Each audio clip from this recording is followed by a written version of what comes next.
Getting True Cross-Channel Attribution from Digital to Mobile. I'll be your host today. My name is Julia Stead, and I head up the demand gen team at Invoca.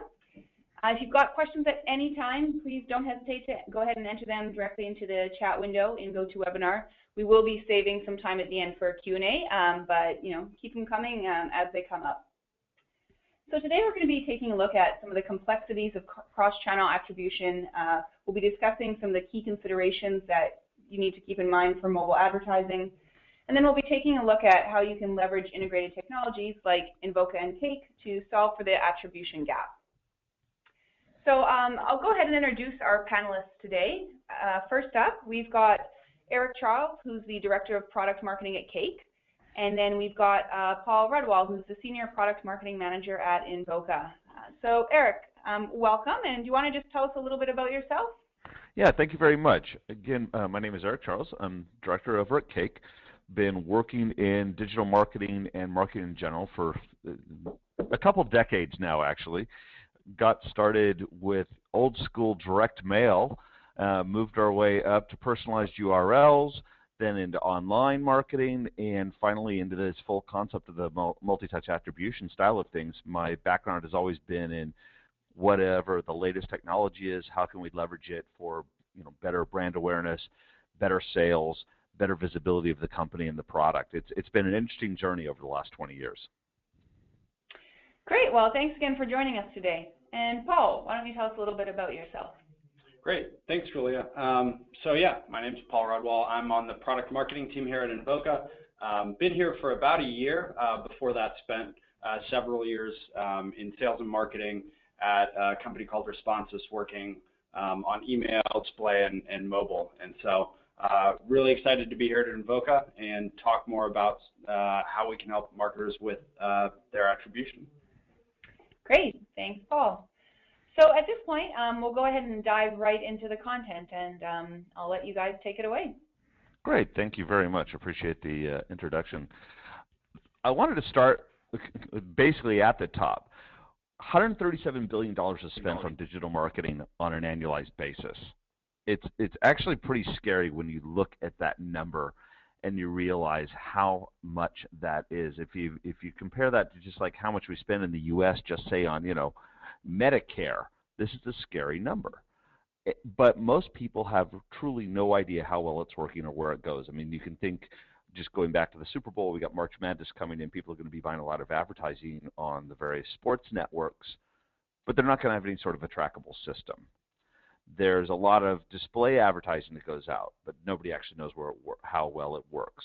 I mean, even the Yellow Pages, is still delivered to my doorstep, and people are still buying a lot of ads there, and I love the Yellow Pages both online, and honestly, I still use the old school physical format every now and then. But once again, how often does somebody just finally ask you, how'd you hear about us? And that's about the only way people have been tracking the effectiveness of various marketing channels through the years. Paul? Yeah, great. That's perfect setup, and I think it ties really nicely into some of the trends that we've seen around the priorities for marketers. And really, I think if you look at the big focuses for marketers, particularly in digital marketing, there are really two imperatives that drive it. The first is how do we build and shape customer experiences that both are engaging to the customers, but also drive revenue for the business across an increasingly complex landscape of channels and consumer touch points. There are more and more marketing tools and channels to reach customers on, and it's increasingly important that customers have a consistent experience across every channel, both digital and offline. So that's really the first imperative that we see at work. And the second ties really closely into what Eric was just talking about. There's really an increasing emphasis on driving results. With all of that spend on marketing and marketing technologies, executives are beginning to say, we want to make sure that every dollar we're spending is worth it. It's no longer good enough to say, I know half my marketing's working, I just don't know which half. 74% of CEOs today say they want their CMO to be entirely revenue and ROI focused. And so marketers are increasingly telling us that they feel pressure and that moving forward, they're going to be, under even more pressure to prove ROI. So this attribution problem has really come to the forefront as spend on digital has increased, as marketers have worked to engage their customers in more and more places. And so I think, Eric, you had a really good story that you talked about the other day about kind of what one of these experiences across channels looked like for you.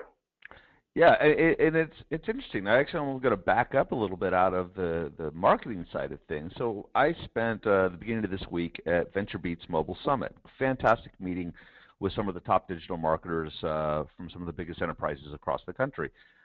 Just talking to the folks that are running programs for the Marriott and Hilton and Hallmark cards and a few others. And it was interesting. If you said, so Eric, I live down in Southern California. This program was up in Sausalito. How'd you get there? Well, I'd say I flew, of course. I didn't feel like driving 9 hours. But that completely misses the entire trip. The truth is, I got dropped off at my office by a friend. I grabbed an Uber to the airport. Once I got to the airport, I flew on a nice Southwest flight, 737, up to San Francisco. From San Francisco, I grabbed an Avis rental car, got to the hotel, stayed there, rental car back, Southwest back, and then my son picked me up and brought me home. But if I just said how I got there was on Southwest, we would miss out from a marketer perspective on Uber and Avis would both be a little upset with me for not giving them the credit for getting me to my destination and back. And they were all critical. With any one of those missing, if Uber didn't get me in time, I'd miss my flight. If Avis doesn't have a car ready, I've got to switch my destination. And if my son doesn't respond to my texts, then I don't get picked up at the airport super late at night and I'm grabbing a cab. And this is what we mean by, and so when you start thinking about this experience in each one of these steps, this is what we're talking about. This is what Paul and I are going over. You've got to capture each one of those pieces. Now, I might say that Southwest was the most important link because they're the ones that got me 400 miles up the coast. But each one of those touches, each one of those steps on the customer journey was important. And then, of course, the fun gets into then where else, how did I book my flights? So I'll let Paul take this one. Totally, yeah. I think the interesting thing here is you talked about how important each step of the way here is. And one of the things that you mentioned that really struck me is how important mobile was to kind of each of those touch points. I think if you look at marketing today, we talk about mobile as if it's a channel, but really every channel is mobile today. It's really the glue that ties all of these experiences together. So you talk about Uber, you can book on your mobile. Over half of emails are open on mobile today. Mobile search is set to overtake desktop search by the end of this year. And so really all of these, checking in for your Avis rental you can do from your mobile device today. So all of these channels today are mobile channels. Mobile is not a channel. It is a medium that holds every channel together, and it is increasingly an important piece and really the most important piece of how you engage with your customers. And so, the question becomes, how do you optimize? Right, and this is where it gets interesting. When we're talking about optimizing this experience along the journey, it is about delivering results. Let's face it, that's our life as marketers. And this is a build, Paul, and you can go ahead and build out the next 4 quick logos very fast.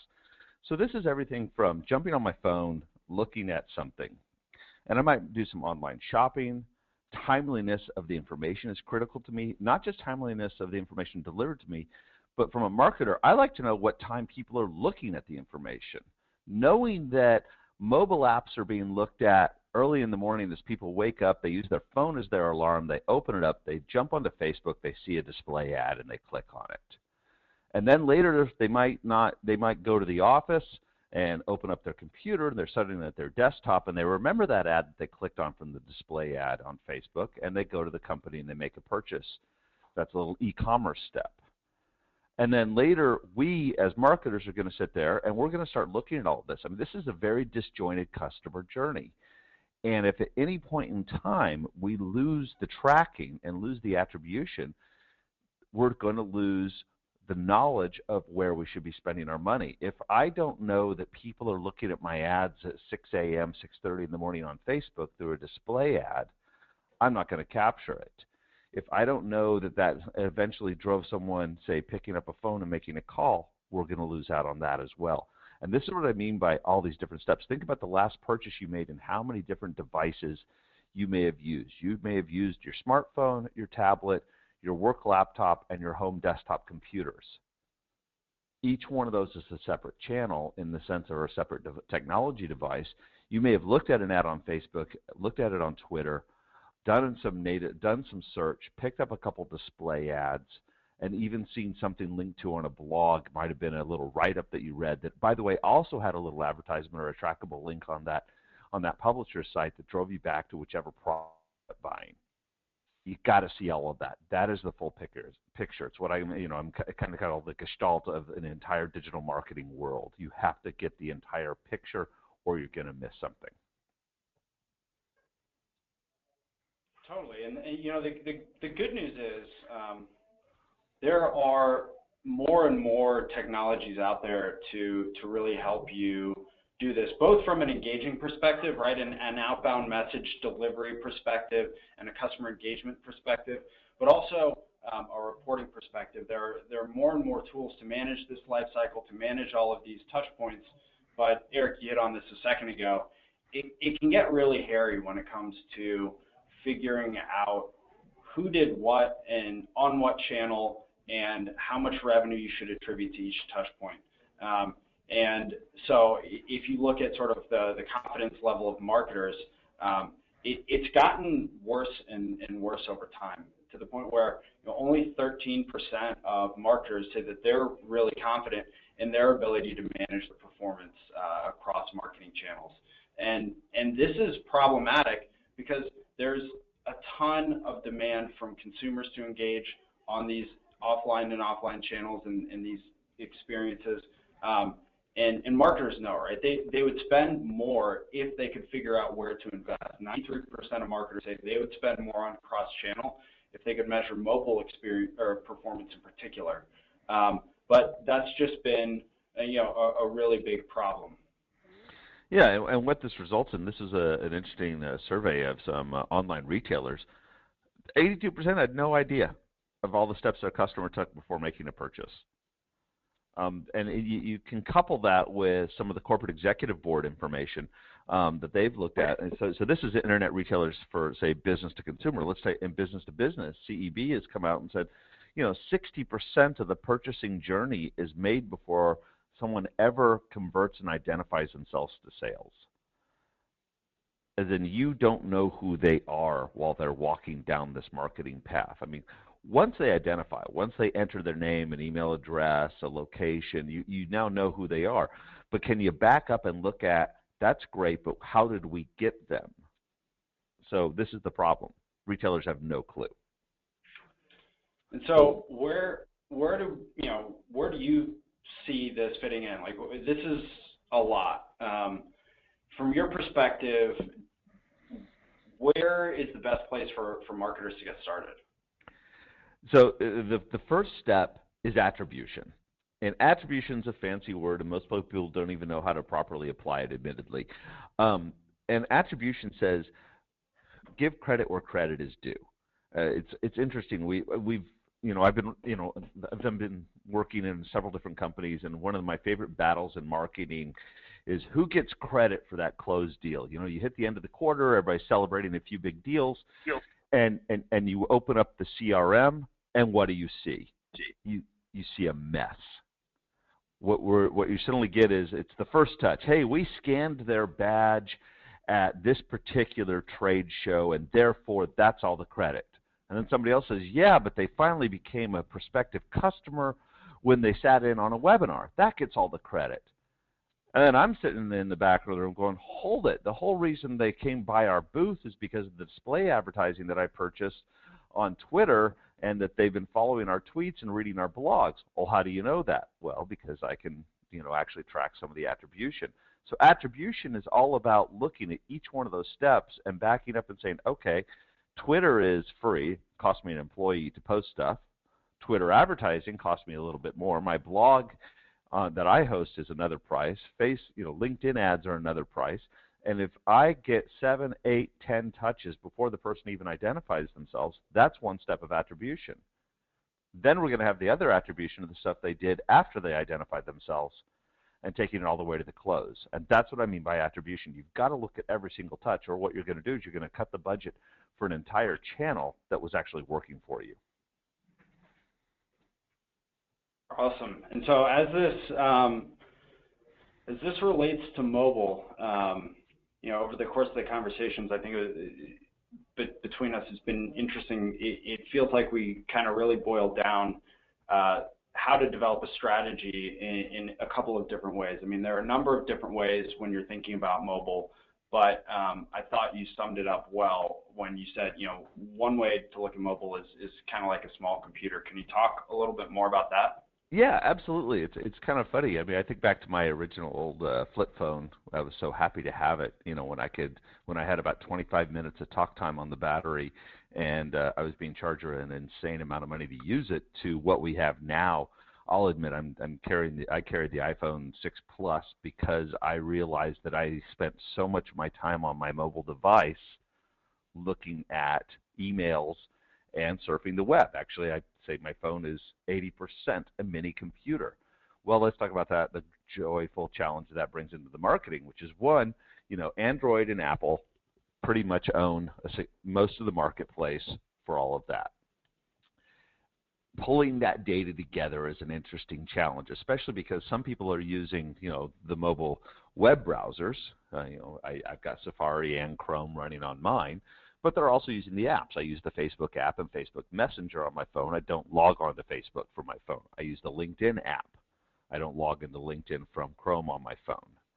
So bringing that together to integrate and optimize really makes a difference. And this is also where a lot of people have been dealing with landing page optimization for different use cases. You need to know that I've got this much screen size, and obviously I want very quick ways of resolving my questions. When I go on my mobile, I'm either bored, sitting on that flight using the Southwest Wi-Fi, or more importantly, I'm looking for some data, especially if I'm looking for a purchase. I'm looking for a restaurant. I'm looking for a product. I'm looking for something to pick up, and I need to find it quickly. So you got to be flexible. Now, from a marketer's perspective, we want real-time reporting. There was an interesting case, if you recall, a few years ago when Michael Jackson died, and it turned out he did not have a proper will set up, which put the entire estate into probate court.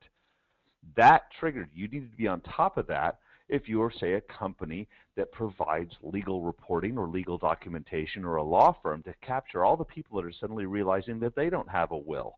You had a very short window in there, if you were a marketer of legal services, to get in front of people and say, hey, shouldn't you fix this? So here's the problem, though, with mobile. You need people to give you more information. You need to kind of draw them in. They're sitting on their phone.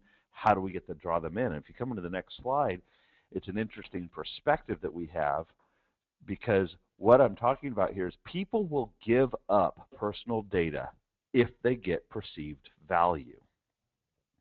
I have no problem that Facebook knows who I am. I don't want to log in every time I click on it. And the truth is if you run an advertisement on Facebook and you're using the right technology like Cake provides, I can tell you that someone's running Facebook and they're running it off of an iPhone, 6, and et cetera, et cetera, et cetera. The more data you ask for without providing value, you hit into what we call the creepy zone. People don't want to give up that information because they're very uncomfortable. But there's ways of bridging this. And so by giving the value of customers logging in, we know more about them, because then what we do is we better serve up information. I use ESPN's site all the time. I allow myself to log in because then what do I get? Well, they actually only show me the athletics programs that I prefer. I'm a Stanford alum. I want to see my Stanford football team and basketball team. I don't want to see the other schools. They have provided value in exchange for the login, which means that if I click on an advertisement on that site, guess what? They know who I am. So they get a little more information. It's a trade-off I'm willing to make, and everybody makes that trade-off. The next thing you get is this geofencing concept, being able to start looking at device and location. Hey, they're on this particular phone, this particular network, in this particular city. They're this close to you. Geofencing is getting more important. You still need email to bridge that gap, though, because there will come a point when I just want you to send me some information. And by the way, I'm going to switch. I'm going to take my phone and I'm going to put it back in my pocket, and I'm going to get out my laptop at some point, and you need to be able to reconcile what happened, know that I switched from device to device to device. So a lot of different moving parts here, but because I lecture at the local university, let's take this back to a quick rule of three slide, which is my next slide. There's 3 quick, easy ways to start thinking about getting started on all of this. And that is, you got to track all the steps that people are taking. And that is, before you identify them, track the steps. And our technology actually allows that tracking to about an 80 to 90% accuracy rate. By the time I get the phone, the location, some of the identification, obviously if somebody has self-identified, we get that, we can start looking at all that before, so that when they actually convert over to a name in your CRM, you know who they are. I want you to rethink attribution. Avoid the trap of first and last touch attribution that everybody has. Those drive me insane. When I sit there in a sales meeting and somebody says the credit for this deal goes to the first touch, I know that it's going to be a long meeting, because all we're doing is, yeah, but that first touch was 5 years ago. Come on. Are you telling me that's the only marketing activity to help drive this thing? And then finally, don't fear mobile users. I love mobile. Everybody's going mobile. People are a little scared. It's actually not that difficult. The way you do this is like, on the tracking all the steps, be where the prospect is, which is on my next slide. And this is what I mean. We don't get to drive people's behaviors. And if you can go ahead and hit the build on this, please. So if they're on Google or on Bing or on Yahoo for search, you should know that. I go to Yahoo for their finance. I love their finance stuff. And so I need to use Yahoo all the time, from an advertising perspective as well. You can get some great effectiveness by advertising on the Yahoo finance side.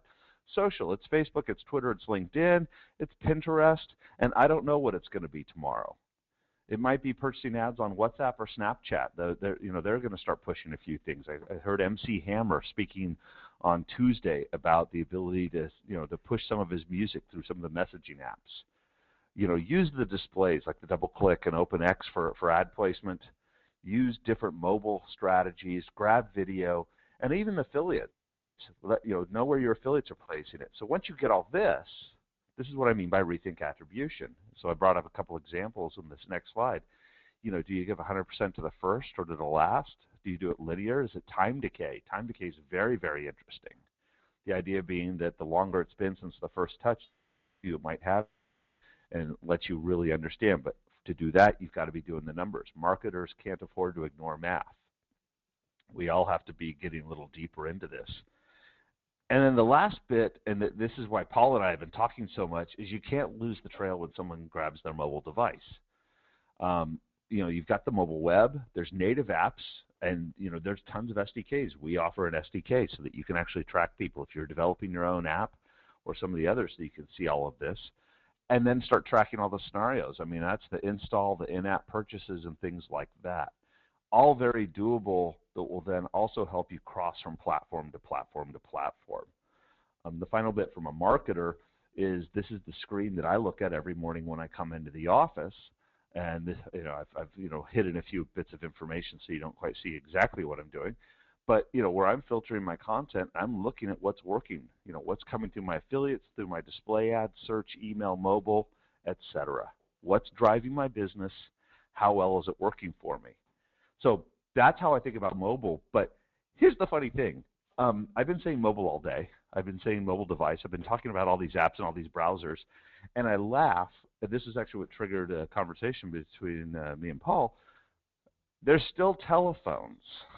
So I think, it is still a phone. And I think a lot of people have forgotten that. We've been in such a rush to build mobile-ready websites and mobile apps, we have forgotten about this whole thing that it actually can dial somebody. Yeah, absolutely. That was very much the aha moment that I had when I joined Invoca, and that I think a lot of the folks that we talk to are having. In my last role, I spent so much time I did product marketing for our mobile product at Responses, and I spent so much time thinking about the online experience. And what I didn't realize is just how frequently, I think about my phone as a phone, but when I thought about mobile as a marketer, I thought about the computer piece, and I didn't think about just how often consumers are actually picking up the phone and calling businesses as a direct result of the rise of mobile. If you think about it, it's not a real stretch to believe. You search on your phone, you find a product, there's a little bit less real estate, and if you have a question, it's second nature to just hit the call button.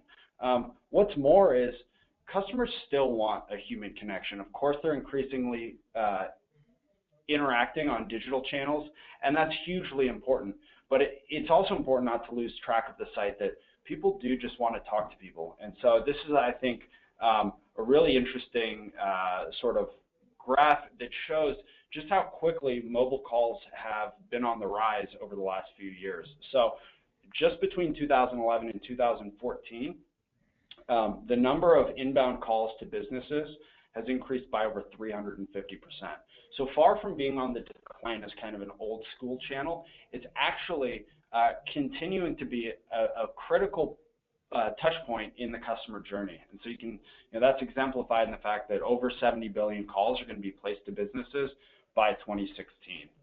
And I talked about this a second ago. The reason is pretty easy, right? When a customer visits on a desktop device, it's very easy to convert, right? Whether you come in through display, search, Facebook, email, you name the channel, whether it's filling out a form or putting something in a cart, it's easy to convert. And you can also, where you give the credit is sometimes a challenge, but you can at least tell that something happened. I know somebody converted. I know where they clicked. And so you have data on every step of the journey. But when you get to the mobile device, both conversions and attribution get more difficult. There's less real estate. And so actually over 60% of consumers who do search on a mobile device end up making a call as a result of that search. And what we've seen is that this poses a major challenge to marketers, because as soon as somebody picks up that phone and calls, for most marketers, because their technology is so oriented around tracking this digital path to purchase and this digital experience, they lose sight and lose visibility when that customer moves from offline to online. And so you don't know somebody converted. You don't know where to attribute your revenue. You don't know which campaigns to invest in. And so honestly, a lot of marketers are at risk of investing in the wrong programs because they don't have insight into where their customers are converting. And what we think is really important is if these calls are happening, right? Whether we focus on them or not, they're happening more than ever. We think they should be an increasingly important piece of that marketing journey. When customers call, whether you're trying to drive it or not, they are calling because they're ready to buy typically. Over 60% of mobile shoppers say that a phone call is the most important step in the purchase process. And when they do call, they're significantly more likely to convert. On average, it's between 10 and 15 times the conversion rate of an online click. For us at Invoca, it's over 11x. And so it's really no surprise that despite the fact that it's very difficult to see where these calls are coming from, most companies do rate inbound calls as their best leads. They just don't know how to drive them. And so, you talked a little bit about, how Cake helps you to figure out where your leads are coming from. This is really what, Invoca is oriented around doing, is helping to give marketers, in addition to the great attribution the tools like Cake can do for your digital marketing, whether it's on a desktop or on a mobile device, we want to extend that into the offline arena and help marketers gain insight into how their digital marketing or offline marketing is converting over the phone. So which campaigns are driving my inbound calls? What channels are those coming from? do I have specific territories or regions that are driving those calls? And actually, who's calling? What happened on that call? So I can really improve my marketing to drive these calls. I can give more credit or claim more credit as a marketer for the revenue that I'm already generating. And by getting additional insight into what's happening on the phone, really help improve what takes place during that call, whether it's an agent script or the customer experience during the phone. And again, there's a lot of information here, and a lot of marketers have questions about where to get started. So I kind of went with the rule of 3 slide as well, and just wanted to talk a little bit about where to get started. And I think there are just sort of 3 things to focus on first. You don't need to boil the ocean overnight. Step 1 is just put that phone number up. Like we talked about, before it was ever a computer, that phone that mobile device was a phone. And if you give customers the opportunity to call, they will. You don't have to hide your phone number behind a form. You don't have to make it difficult for your customers to call. It's important to engage customers on their terms on the channel they want. And if you can get the same attribution for that call as you can for a click, just make it easy and put a phone number up. And that's kind of step 1. Step 2 is test. This is something that we do a lot. Just like you test your copy for a display ad, or you test which products to display on your website, testing where you put phone numbers is important. You can run them in display ads. I believe Google said that just putting a phone number in a display ad increases click-through rates by something like 8%. So it can have other tangible benefits elsewhere in your marketing, but you don't have to do it everywhere. Figure out a page to put a phone number up on, see what happens. It's easy to get started. And then finally, we've talked a lot about the customer journey.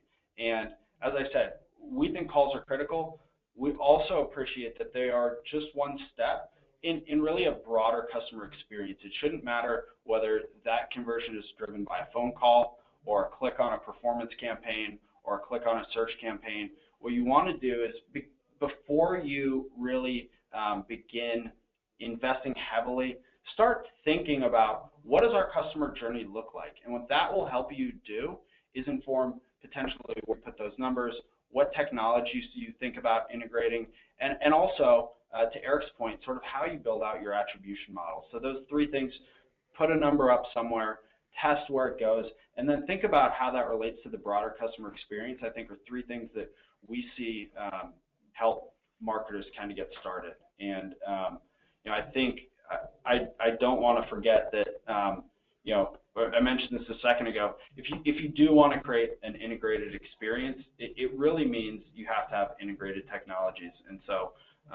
one of the reasons we were so excited to be presenting with Cake is these are 2 tools that do talk seamlessly together. I'll let Eric talk a little bit about your kind of integration strategy, but I think one thing to remember is when you're looking at technology, look for a technology that's both technology agnostic and that it can integrate with any technology, but also that there's a robust and easy framework to get these technologies talking to each other. And that's really the approach we've taken here at Invoca, is make sure that your call data can get into your performance marketing tools, that it can get into your search marketing tools, your marketing automation, CRM, et cetera.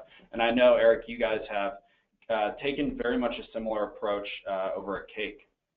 Yeah, it's great. One of my favorite things about this partnership is once we decided to do it is how fast we were able to do the technical integration, because both of us operate from a perspective of pretty much a wide open API to make it very simple to pass the data back and forth so you can see it. So, you can set up the call with Invoca, and then I can see that coming in, and then in my Cake display I can see, hey, not only was the call was made off of a display ad that showed up on a mobile device, and they then just clicked the phone number from their mobile device, and all of a sudden I know, that one's working, that particular channel is working. The attribution is bone simple at that point to know what happened. The information going back and forth, both of us then feed into CRM. For example, we both feed it into Salesforce. And so I jump into Salesforce and I can suddenly see, from the opportunity, and I can see all these touches, and I can see the activity. I can see, there we go. On, January 15th, they grabbed a phone call off of a Facebook ad and dropped it in, and there we are, and we're set. It's a lot of fun that way. Totally. Yeah, you can't have the information sit in silos. I have spent way too much of my life pulling information from 15 systems, dropping it into Excel, then trying to do a lookup table to sync up the pieces to make sure it all fits in together. It's gotten a lot easier, and like I said, now I don't run reports. I look at dashboards that are automatically updated on my laptop, and I look at it from everywhere. I've got a team member who's in London, and she's gotten used to me now just picking up the phone and pinging her because I see something happening in our European operations, and I see it before. She doesn't run a report for me. I just look at a dashboard. Totally. And all right, and yeah, I just I want to thank you for walking through that. I think it is very cool to see just exactly how quick and easy it was to get that up and running. But to your point, how easily you can get the data flowing back and forth, so that you don't have to parse it in Excel. You can just get it in the tools that you're comfortable working in. So that's really exciting. And so yeah, I think with that, want to open it up to Q&A. Eric, do you have anything that you wanted to kind of close on before we get into some questions and answers from the audience? The biggest thing is I mean, we are in a brave new world here for marketers. As I said, the old days of marketers being the folks that picked out the pretty colors and which image to run with is dying. Thank goodness, as you can see by the color combinations I like to wear in my suits over there. Paul's much more stylish than I am with our photos here. But marketers, purple is a regal color, Eric. I appreciate that. But let's face it, the world we're in now, what is it forcing us to do? We have to have the math. When a CMO walks into a meeting, the board doesn't say, what's our brand image? The board says, what's our percentage share of the voice on social media, and how is that, and how much of our business is that driving? You've got to come in with numbers. You've got to be able to run an ANOVA. You've got to be able to run correlation tables to actually know what's happening. You've got to understand the concept of a waterfall from first touch, mid-touch, identification, conversion, opportunity creation, and close. That's math. And the only way you're going to get to that math and stay ahead of it is by having with all the pieces working. At the same time, not only do we have to do all that, but we've got to be able to do it fast. I brought up the Michael Jackson example just because that was a window of about 1 week at most, and really in a few hours, where a couple of very smart companies that I can't name jumped right on it and cleaned up. You can think about Oreo with the dunk. When the lights went out at the Super Bowl in New Orleans, Oreo tossed out a Twitter campaign of you can dunk in the dark, and it got amazing visibility and drove additional sales. So we can't afford to sit on this information and review it once a month, once a quarter, or even once a week. You got to be looking at this every day, and even having some alerts set up to know if the phones are ringing off the hook because of a certain ad, find out why, back into it, see what's going on. Yeah, thanks, Eric. I think that did a great job of kind of summarizing the point that we've been trying to get to today throughout the webinar, is just that. So at this point, we're going to open it up to Q&A from the audience. Please go ahead and enter any questions that you've got. We have had a few come in already, so we'll just dive in and get started. I think this one is, well, it could be for both of you guys. How do you handle Facebook attribution? Eric, do you want to take a stab at this one? Sure. Well, one of the nice things with Facebook, Facebook attribution isn't that difficult. The user level attribution comes through when the information is passed. You can leverage the APIs within Facebook for the data. Zuckerberg's been pretty smart over there about making sure that advertisers can get the value out of it. So we can also see the patterns, and it works actually the same with Twitter or any other developed application where users are automatically logged in that case. So that comes over very nicely. And then again, if you layer on the a specific Invoca number on top of that, you can capture both sides. Exactly. Yeah, I think you touched on exactly how we do it. This gets back to kind of testing. You can put from the Invoca side, put a dedicated phone number into that ad, or you can also have what we call a ring pool on your landing page that'll help you understand, where it is that that consumer came from. So I think you hit on it perfectly. Another question that we've got here, this one for Cake as well. What other integrations does Cake have? Well, the fun thing is like I had mentioned before, and threw it up on the wall of logos earlier. With the APIs and SDKs, we're not limited on anything. So we're tracking Google, Bing, and Yahoo. Because Google might be the 800-pound gorilla, but the truth is there's lots of search going on in Bing and Yahoo as well. We're on Facebook. We also work with a lot of the ad servers. Things like DoubleClick, because that's very important. We plug into Marketo for email. As a matter of fact, I'll be at South by Southwest if anybody on the phone is going to be there. Come by the Marketo Lounge, ping me, and I'll get you an invitation. We're going to be talking about that integration. And that's actually where we've almost got this magic circle of Cake, Invoca, Marketo, and Salesforce all serving information back and forth to each other to get a really nice complete picture. And that's giving me advertising placements, email marketing, the phone side of things, people who actually still pick up the phone and call, as J.K. Simmons was saying at the Oscars, pick up your phone and make a call, and then all seen that in the CRM, and in this case in Salesforce. So they all easily tie together nowadays. There's no excuse for siloed data.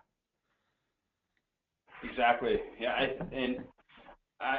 one of the reasons we love working with Cake is it sounds like you guys, we know you have a very similar sort of philosophy to ours, and I would kind of just answer that quickly about Invoca's. Similar to Cake, we have integrations with a lot of those technologies. So you mentioned Salesforce. That's obviously one, but kind of the way we look at it is there are a few different strategies that we have for integrating. So one is productized integrations.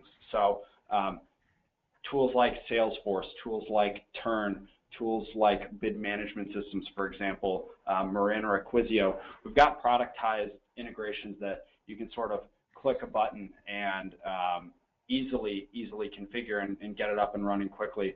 Also, we know that a lot of customers have their own configurations they want. So obviously, webhooks and APIs, like Eric mentioned, Cake works a lot with, and then also middleware. But to your point, it's just hugely critical that you find a strategy to make sure that your technologies talk to each other.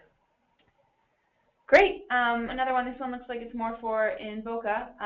How do I manage the phone numbers for all my publishers? So that's a really good question, and I think it's something that we hear a lot of particularly in performance, when performance marketers come in, because that's something that I know can be a challenge with phone numbers. Is first, how do you get access to the phone numbers, and then second, how do you manage them across all of your different partners, whether they are your sort of brand advertisers or they're the publishers themselves. And so basically, we have a tool it's not a tool, a capability within our performance technology that enables you to really manage all of your partners in one hub. So your partners can all have their own sort of sub account within Invoca, and then from there they can use that to manage phone numbers on their own through that account. So really, one, make it easy for you to get access to phone numbers, and then two, provide one sort of central hub to manage partners, but also so that you have visibility as the marketer, but also make sure that they are not dependent upon you to get those phone numbers, and that you're not a bottleneck, that when they want to run more campaigns, if they're approved, they can go ahead and get the phone numbers on themselves. Great. Another question that's just come in. What does the dashboard integration look like? Do we have to use both Cake and Invoca systems to see data collected by each system? I'm not sure which one of you guys wants to Yeah, I mean, start. we can certainly display a lot of the Invoca data in the Cake dashboard, and actually you can also see a fair amount of that over in Marketo or in Salesforce for that matter. We push the data in both directions to be able to track that. I think Paul, you want to talk a little bit more about? I've played with your dashboard. I haven't gone as deep into the functionality, I'm going to admit right now.